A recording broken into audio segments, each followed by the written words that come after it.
Story 1. After my divorce about 2 years ago, once everything was settled, I relocated to a new city without a job or a proper place to stay. Renting a basement room was all I could afford with my meager savings, making it a rough time for me, to say the least. I was really eager to get back on my feet, desperate for a job. One evening, while scrolling through some job listings on Craigslist, I stumbled upon an ad for a receptionist position. The pay was minimal, but given my circumstances, that didn't even matter. In my twisted mind at the time, that was almost a plus, as if it indicated they might actually hire me, like it wasn't even worth decent pay. I quickly submitted my resume and a cover letter, not expecting much but hoping nonetheless. It wasn't the first job I had applied for that day, and I had probably sent out over 100 applications in the last week, only receiving a few responses. To my surprise, the very next day I did get a response from that one. The email was brief, asking me to come in for an interview at an address they provided. It seemed a bit rushed, but who was I to complain? I was excited because it'd be my first interview in a long time, and I was ready to get back to work. I looked up the address on Google just to get public transit directions, but I didn't delve into the area much. It wasn't downtown or in any business district in the city. When I got off the bus, I realized I was in a residential area, a housing development pretty much in the middle of nowhere. The bus only came every hour, and other than that, there'd be no other way to get there or back. The office turned out to be just a house, which seemed weird to me. Not wanting to jump to any conclusions, I proceeded cautiously. I thought maybe they ran a home office, but I felt silly for not looking into that in advance. I walked up to the front door and knocked. A man answered the door, not exactly what I expected. He was casually dressed, which was odd for a home office, but all things considered, the whole thing was looking very unprofessional. "You're here for the interview?" he asked. He invited me to come in, and I hesitated. Like I said, I was desperate at the time, otherwise I probably would have passed. The interior of the house looked nothing like an office. It was just a typical living room, albeit a bit cluttered, like someone who just moved in and hadn't put everything away yet. There were no desks and no computers inside, just a couch, coffee table, a TV, and some cardboard boxes. The man noticed my apprehension and chuckled. "Oh, don't mind the mess, we're very informal here." I forced a smile and then maybe squeezed out an awkward laugh. He led me to the kitchen, which doubled as his makeshift office, complete with a stack of papers and a single laptop. The interview started off with standard questions about my work experience and skills. His manner was unconventional, occasionally veering off topic to share personal anecdotes. It was odd, but I went along with it, answering these questions as professionally as I could. At one point, he even went to the fridge and got a beer. When that happened, it was almost enough for me to leave. I was pretty sure that he wasn't serious. The interview stretched on for almost 2 hours, but very little of it was about actual work. By the end of it, he offered me the job on the spot. "You're exactly what we're looking for," he said with a smile. The offer was tempting given my situation, but everything about that guy screamed that something wasn't right. I thanked him for the offer and then told him that I needed some time to think it over. To my relief, he let me leave. And when I stepped out of that house, I felt happy. I missed the bus by about 10 minutes, so I was left standing on that street corner for about 15 minutes before the bus finally came, and I was able to get home in one piece. Another week went by and I still didn't have a job, but I was checking Craigslist and some other sites every day. When I was scrolling through Craigslist, I saw a posting that was warning people about a creeper who was pretending to have work available. I clicked on it, and the details made it pretty clear that it was the guy who did the interview at his house. Yeah, I didn't say much about what he actually did. The post read, "But they did say that there was no job." I feel like I dodged a bullet with that one, because I was alone in that house with him while he let me go so easily. I don't know, maybe he didn't think I was good looking enough, but it could have been something else. I replied to the warning post to give my account, but I don't know what happened to the man with the fake job. Story 2. During my sophomore year of college, I was still living with my parents but commuting to school. It wasn't that far though, so it was no big deal. My dad was kind of overly protective, so he insisted on that arrangement. Just for context, I'm a girl and I was 21 at the time. I had my car already back then, and it was only about a 20-minute drive to school. This all started out when I realized that I really had to get a new phone. Mine had a battery that could barely hold a charge for the day, a screen that was cracked to the point where I could hardly use it, and I was afraid that it would stop working. That would have been a really big hassle for me, so I thought it was time to get a new one. Because money was tight, I turned to Craigslist, the go-to for broke college students. After scrolling past ads that ranged from sketchy to downright bizarre, I found a decent-looking phone that was listed by someone right in my area. The price was pretty good. He wanted $100, so I shot him a message. The seller turned out to be a guy named Alex, a student at my university. We exchanged a few messages back and forth through email, and we agreed to meet at the campus library. I figured that'd be a safe public place to make the exchange. After class on Friday, I went to the library to meet him. There was a cafe right near the front entrance, and as soon as I walked in, I saw him waving me over. I didn't know at the time how he recognized me, because I had never met him before. I now think that he looked me up on Facebook somehow, but I didn't realize that until later. He was friendly, maybe a little too much, but it didn't bother me at the time. He showed me the phone, turned it on, and confirmed that it wasn't locked to any network. I handed him the money, and then he offered to help me set it up. I took the SIM card out of my old phone and put it into the new one. It seemed to be working fine, but then Alex insisted that I send him a text just to make sure everything was working correctly. Without thinking about it too much, I sent a simple thanks to his number. That's when I realized that I might have made a slight mistake giving my number to a stranger. The conversations on Craigslist were protected. So you didn't have to give out your real info, he said. I left the library after that. I met up with a friend, and later in the evening I drove home. By the time I had made it back to my house, it was about 8 p.m. I went up to my room to do some homework, and then I put my phone on my desk. I noticed that I had a new message, and it was from Alex. It said, "Hey, was nice meeting you," and then a smiley face. And as if that wasn't enough, it seemed. I didn't reply, though. I know that seems rude, but I didn't want to talk to him. Even though I wasn't replying, he kept sending more and more messages over the next few days. His messages grew more and more frequent and increasingly flirty. After a while, I did send a reply, pretty much trying to let him down gently, even though I thought it was weird that he wasn't taking my silence as a hint. I talked to my sister about it, I said, and she said that I should just block his number. I was close to doing that. The next time I checked my phone, there was a new message. The thing was a serious wall of text. It was pretty much confessing his love for me in a way that was pretty crazy. It was scary to know that he was out there at my school. My biggest fear at the time was that I would run into him, especially if I was alone. The student parking lot is a pretty secluded area, and I sometimes have to walk there when it's dark. That was my biggest concern. I made it through the next week without running into him at school. I continued, but the messages didn't stop. One night, after a particularly long and draining day of classes, I checked my phone to find a barrage of texts from him. Among the usual pleas and accusations, one message stood out. "Why are you ignoring me? I know you're there. I'll make you regret this." That message sent a chill down my spine because it was the first real threat. Feeling concerned and unsure, I decided to reach out to a friend who was studying law. She advised me to document everything, every message, every day, and every time. It was just in case things escalated and I needed to involve the authorities. Following her advice, I began screenshotting the messages, creating a digital paper trail of Alex's increasingly erratic behavior. I should have probably reported him right then, I admitted, but I decided to document things first.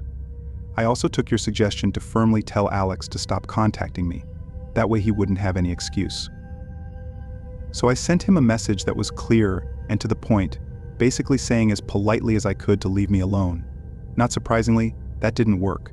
The messages kept coming, and I kept ignoring them. One day at school, I saw him outside in one of the courtyards at our campus, I recalled. I didn't think he saw me, so I did my best to stay hidden. Luckily, I was with two friends, so that made me feel more comfortable. That scare was the push I needed to report the whole thing. I went to one of the help desks at the student center and showed them everything I had about the incident. I don't know exactly how it was dealt with, but they must have given him a pretty serious warning at least, because I never heard from him again. I never wanted to get anybody kicked out of school, and I'm not sure if that actually happened. But I never saw him around again either. I ended up getting rid of that phone, and my dad bought me a new one, I concluded. I couldn't shake the feeling that there was some kind of tracker in it. but that may have just been my paranoia, because I don't think that's actually possible. I couldn't risk it though. Story 3. When I first moved to the city where I live now, I didn't have an apartment lined up or anything. Luckily, my sister was living just outside the city. She let me sleep on her floor when I first arrived. I had been out of the country traveling for about a year at that point, so a strange living situation was not that difficult for me. However, I was worried about wearing out my welcome, so finding somewhere to live was a priority. That's pretty difficult to do though, especially without a full-time job. I was constantly checking several sites online, and most larger buildings simply wouldn't rent to me without proof of employment. I spent a few days going to see basement apartments where the rental requirements were a little more relaxed, but I never found anything that seemed decent. One day when I was on Craigslist, there was a posting that was interesting. It was for a temporary sublet, just 2 months, and the poster explained that she was going away to visit family. That was fine because it would give me enough time to get things sorted out. By then, I would surely have a job, and then I could find a better place. The rent was high, about $1,600 a month if my memory is right, and I didn't have any better options, so I replied to the ad. A reply came from a woman named Janet, and we set up a time for me to see the place. It was a large one-bedroom apartment in a small building right near the subway. On the day of the viewing, I went to the bank to get a bank draft, just in case I decided to take the place. That way I could lock it in right away. She had said that full payment was required up front. That was fine since it was only for 2 months anyway. When I was done at the bank, I got on the subway and took it to the apartment. It was only a 10-minute walk when I got off the train, so I was there in no time. When I got to the building, I sent a message to Janet, and she came out to let me in. There were only 6 apartments there, 3 floors and 2 apartments on each. The basement was just a small laundry room and storage. It was an older building made of light orange brick. It seemed outdated with old-style locks and an intercom system. They didn't have electronic locks like most modern buildings do. When we went up to the apartment, it was actually really nice, fully furnished and well decorated. After Janet showed me around, I offered to take it. I handed her the bank draft for $3,200, and she gave me her spare key. I was set to move in 3 days later. I spent the next few days at my sister's place and also visited some friends. Then I moved over to Janet's apartment. On my first day, I met one of my neighbors, a man named Jaden who lived next door. He was in his 30s and seemed friendly. We talked in the hallway for a while in front of my front door. He knew of the arrangement, so he didn't think that I was breaking in or anything. After about 10 minutes, Jaden told me that he was relieved I was moving in because he could use a break from Janet. I asked what he meant, I said, and he told me that the noise in the apartment could be pretty bad at times. We left it at that, and I didn't really find out what kind of noise he was talking about. The first few days at the place were all right.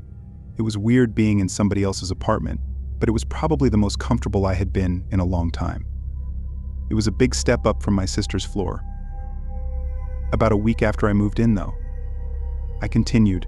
I was in the living room in the evening when the intercom thing rang out of nowhere, and because I wasn't expecting anybody, I thought it was a mistake. I went over anyway and answered it. As soon as I did, all I heard was yelling on the other end. Again, I thought it was a mistake, so I tried to explain that I was not who he was looking for. But then the angry guy asked me where Janet was. That was when I realized that I might have gotten involved in something by accident. I told the guy that I was renting the place that Janet had left for 2 months. After that, the box went silent, and I was left standing there waiting for another angry tirade. It didn't come though, and I went back to what I was doing. About half an hour later, the intercom box rang again. This time when I went over to it, it was the police. They asked me to come down. When I walked out to the street, there were 2 cops and another man standing there. They explained to me that this man claimed to be the rightful resident of the apartment. I was shocked and told them my side of the story.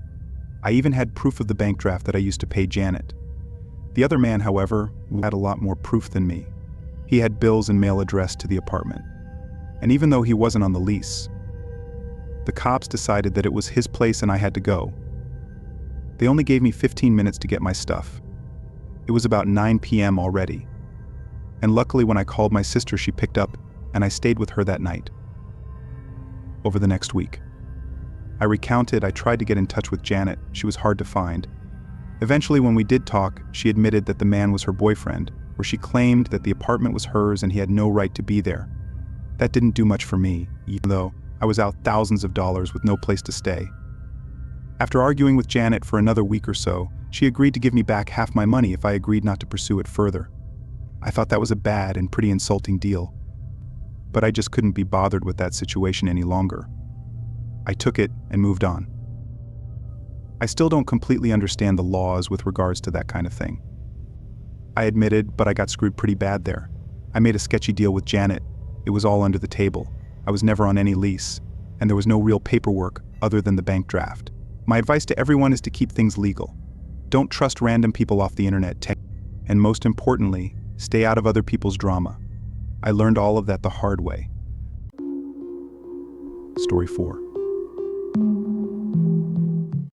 When the Xbox One first came out, I wanted one pretty bad, but they were basically sold out everywhere.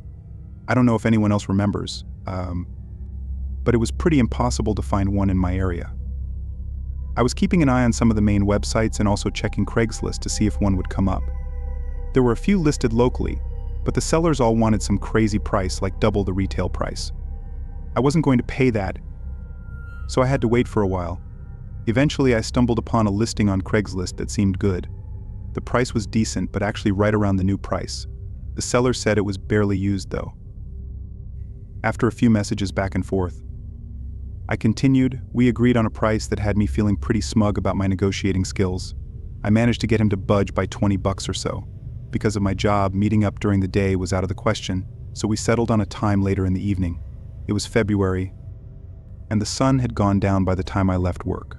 We decided to meet in the grocery store parking lot, which was about a 30-minute drive from my work. I didn't know the place because it wasn't near anywhere that I had been, but I figured there'd be enough light and security cameras to keep things honest. On my way over, I stopped off at the bank to take out money and then kept driving over to the spot. I saw the grocery store on the corner of the street and pulled my car over to message the seller telling them I was there. They replied right away. So I drove into the parking lot. By the time I went in, there were only a few cars scattered around, most of which probably belonged to the store's late shift workers. I spotted a car that matched the seller's description and pulled up nearby. Stepping out of my car, I saw two guys waiting. I was a little surprised to see two of them since the messages had only been from one person, but I figured the seller brought a friend for some reason.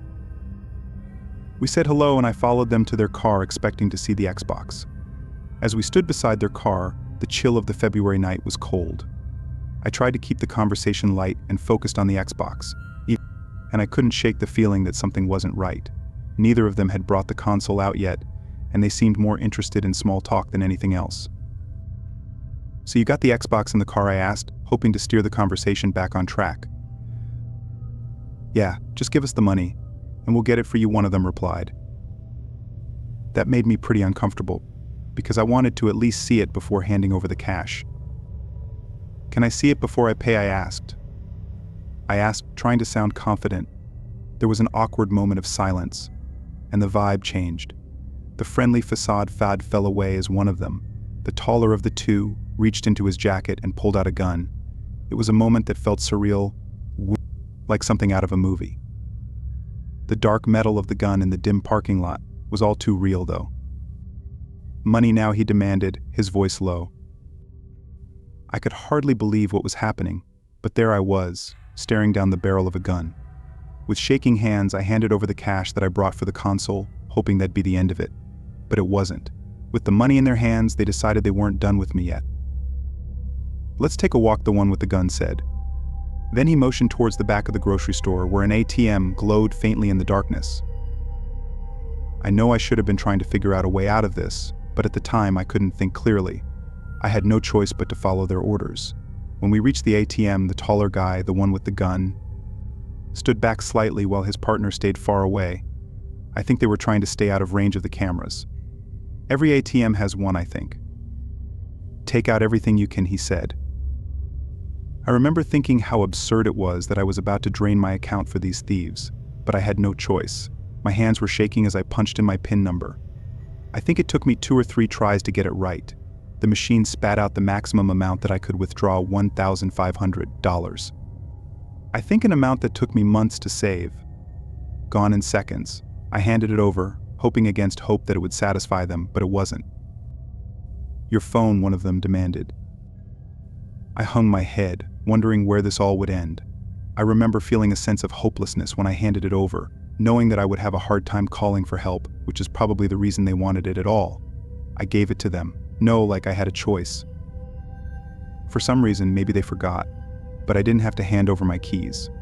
Without those, I would have been really screwed. Finally, with my money and phone in their possession, they seemed satisfied. "All right, you can go."